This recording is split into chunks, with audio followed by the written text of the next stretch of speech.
1960, President John F. Kennedy gave a speech to the Protestant Greater Houston Ministerial Association pleading for religious tolerance in America. President Kennedy said, "I believe in an America where the separation of church and state is absolute. I believe in an America where religious liberty is so indivisible that an act against one church is treated as an act against all. For while this year it may be a Catholic against whom the finger of suspicion is pointed, in other years it has been and may someday again be a Jew, or a Quaker, or a Unitarian, or a Baptist." He finally said, "I believe in an America where religious intolerance will someday end, where all men in all churches are treated as equal."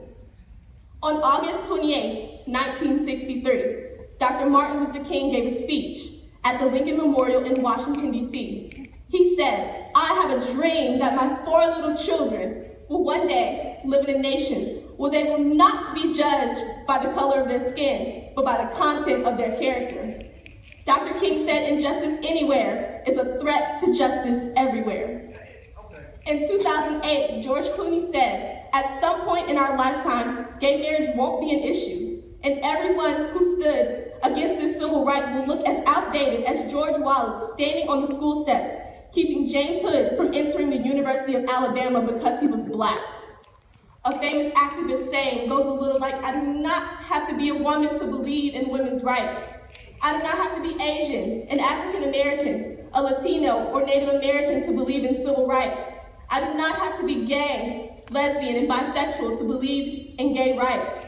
But I do have to be a human being to believe in human rights." Keith Boykin, president of the National Black Justice Coalition, said, "At the end of the day, it doesn't matter which group is most oppressed or whether they are identically oppressed. What matters is that no group is oppressed." Robert Green Ingersoll, an American lawyer and Civil War veteran, said, "Tolerance is giving every other human being every right that you claim for yourself." While pursuing degrees and professional careers, we must remember that the highest result of education is tolerance. We must remember to accept and appreciate the diversity of our world's culture. We must remember that it's okay to be yourself and appreciate the diversity of everyone else. It's okay to be yourself without forcing your views on others. We must remember that every one of our actions should be done with tolerance in mind.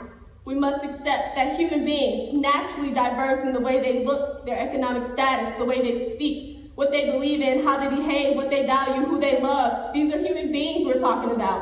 We must remember that every single person has the right naturally as human beings to live in peace and to be as they are. We must realize that very quickly. Together, we can learn. We can learn from one another. We can progress. Tolerance is respect, and we must remember that not a single person can be neutral in this fight against intolerance. I'm going to end with a poem written by James Patrick Kinney in the 1960s entitled "The Cold Within." 6 humans trapped by happenstance in bleak and bitter cold. Each one possessed a stick of wood, or so the story's told. Their dying fire in need of logs, the first man held his back, for of the faces around the fire, he noticed one was Black. The next man, looking across the way, saw one not of his church, and couldn't bring himself to give the fire his stick of birch. The third one sat in tattered clothes, he gave his coat a hitch, watching his log be put to use to warm the idle rich. The rich man just sat back and thought of the wealth he had in store, and how to keep what he had earned from the lazy, shiftless poor. The Black man's face bespoke revenge, as the fire passed from his sight, for all he saw in his stick of wood was a chance to spite the white. The last man of the forlorn group did not accept for gain, giving only to those he gave was how he played the game.